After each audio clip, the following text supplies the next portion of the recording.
दोस्तों नमस्कार, आप सबका स्वागत है मेरे YouTube चैनल पर।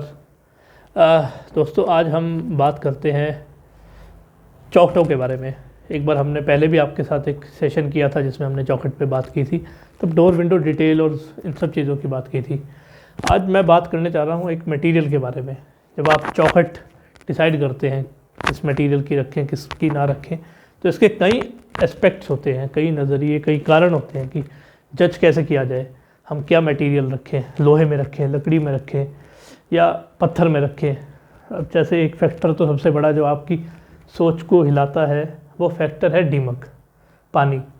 दीमक और पानी की वजह से चौखटें अक्सर ख़राब हो जाती हैं। तो आप डरते हैं कि चौखटें लकड़ी की लगाएंगे दीमक आ जाएगी, गल जाएंगी, लोहे में लगाएंगे जंग खा जाएगा, तो क्या करें। आजकल कई अलग अलग तरह के मटेरियल हैं, जीआई शीट्स की चौखटें हैं, पत्थरों की हैं, लेकिन उनकी कुछ अपनी लिमिटेशंस हैं। लिमिटेशंस यानी कि कुछ उनकी ऐसी चीज़ें हैं जो उनको यूज़ करने में दिक्कत पैदा होने की वजह से आप लोगों को इस्तेमाल करने में रोकती हैं। जैसे पत्थर की लचीलापन नहीं है, पत्थर की चौखटों में लचीलापन ना होने की वजह से वो क्रैक्स डेवलप हो जाते हैं उनमें, या स्क्रू ढीले हो जाते हैं। आपकी लोहे की जो चौखटें हैं उनके अपनी लिमिटेशंस हैं। तो कई तरह की चीज़ें हैं। एक मटेरियल तो इतने सारे मटेरियल हैं, सोचते हुए डिसाइड करने में भी थोड़ा टाइम लगता है क्या करें। तो एक प्रोफेशनल अप्रोच क्या होनी चाहिए, इसके लिए मैं आपको अपना एक नज़रिया बताना चाहूँगा। देखिए, सिर्फ किसी चीज़ को इस आधार पे कैंसिल कर देना कि उसको दीमक खा जाएगी, ऐसा पॉसिबल नहीं है और होना भी नहीं चाहिए। रीज़न बिंग, बहुत सारी लकड़ी ऐसी हैं जो हमारे दादा परदादा ने बनाई थी, आज तक हमारे पास है। तो लकड़ी को दीमक, अगर उसका ट्रीटमेंट ठीक से किया जाए, उसका इस्तेमाल सही जगह किया जाए, तो हम उस चीज़ को अच्छे तरीके से इस्तेमाल कर सकते हैं, उसकी आउटपुट अच्छे से ले सकते हैं। लेकिन आजकल का जो ज़माना है, आजकल का जो ट्रेंड है मॉडर्न चीज़ों का, तो ऐसे में हम चीज़ों के जो यूज़र बने हैं, वी आर द यूज़र, सो हम किसी चीज़ को लंबे समय तक के लिए नहीं रखते। हम चाहते हैं कि वो 8-10 साल में बदल जाए, या कॉन्सेप्ट अलग है कुछ। कभी हमने कोई चीज़ बनाई 1-2 साल के लिए बनाई टेम्परेरी, तो तब तक वो रहे, लेकिन उसके बाद फिर हम उसको हटाना चाहें हटा दें। तो आजकल कई तरह के कंसेप्ट्स आ रहे हैं। इस तरह से मटेरियल भी उन कंसेप्ट्स के हिसाब से ही चेंज हो रहे हैं। तो अब जैसे मैं आपको बताता हूँ, एक प्रोडक्ट है WPC, वुड पॉलीमर कंपोजिट। आपने सुना होगा, पहले काफ़ी टाइम से चलता आ रहा है बोर्ड। इनकी जालियाँ कटती हैं बाहर एलिवेशन में, मौसम का उसके ऊपर असर कम होता है, थोड़ा चल जाती हैं 8-10 साल। तो आपने सुना होगा, ये मटेरियल कोई नया नहीं है, अभी काफ़ी टाइम से यूज़ में है। इसकी चौखटें भी आती हैं, इसकी जो आपने, ये भी कुछ दिनों से आ रही हैं, कुछ सालों से। तो इसमें क्या है, कंपैरिजन में थोड़ा सा बताऊँ आपको। एक तरफ आप लकड़ी ले लीजिए, एक तरफ लोहा ले लीजिए, एक तरफ पत्थर ले लीजिए और एक तरफ WPC की चौखट ले लीजिए। WPC की जो चौखट है वो रेडीमेड बनकर आती है।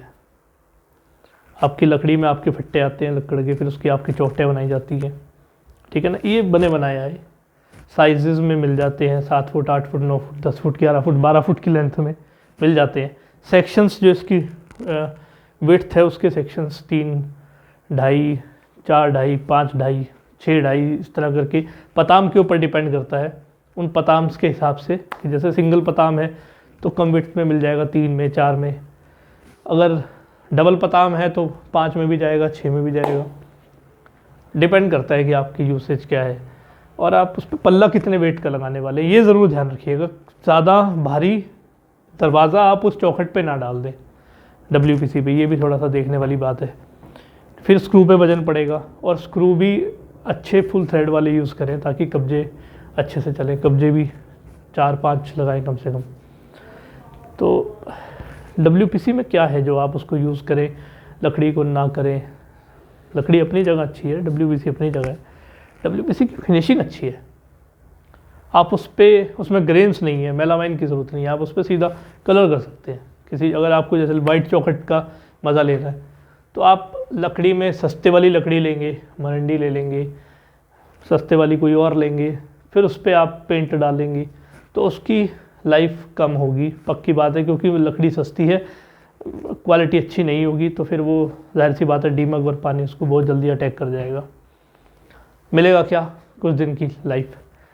लेकिन अगर आप महंगी लकड़ी लेते हैं, सागवान की लेते हैं, कोई टीक लेते हैं महंगी लकड़ी, फिर उसके बाद उस पर पेंट करते हैं तो वो आपका पैसा ख़राब। वो इसलिए क्योंकि उसके तो अपने ग्रेन्स होते हैं, आप उसमें पॉलिश का मज़ा ले सकते हैं, पर आप उस पर कलर कर रहे हैं तो फिर फ़ायदा क्या। फिर तो सागवान और टीक लेने का कोई मतलब ही नहीं। तो इससे बेटर है कि अगर कलर का मज़ा लेना है आप WPC में जाइए, कलर्स करिए, फिनिशिंग का मज़ा लीजिए।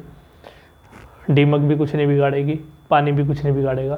थोड़ा पल्ले का वेट कम रखिएगा और इस्तेमाल करिए। कुछ लिमिटेशंस हैं WPC की भी, जैसे कि उसका जो पताम होता है उसकी, जैसे दरवाज़े हम यहाँ पे लगाते हैं 35 mm की, 30 mm की, तो उसका पताम लेते वक्त ध्यान रखिएगा कि दरवाज़ा जो आप ले रहे हैं उसका पताम उसके लायक है या नहीं, छोटा है कि बड़ा है, वो देखने वाली बात है। लकड़ी में तो क्या होता है कि आप फट्टा लाते हैं, फिर पताम अपने आप कटवाते हैं अपने दरवाजे के हिसाब से। इसमें कट के आता है, तो पहले ध्यान रखिएगा कि आपके दरवाजे के हिसाब से पताम ठीक है या नहीं। तो मैं तो कहूँगा आपको कि अगर आप कोई बिल्डर फ्लोर जैसी चीज़ या ऑफिस बना रहे हैं अपना, तो WPC आप इस्तेमाल करिए। अगर आप अपना बहुत अच्छा एंट्री गेट बनाना चाहते हैं तो WPC इस्तेमाल मत करिए। दरवाजे, रूम्स के डोर्स पे फ्लश डोर लगाना चाहते हैं तो वहाँ इस्तेमाल आप कर सकते हैं।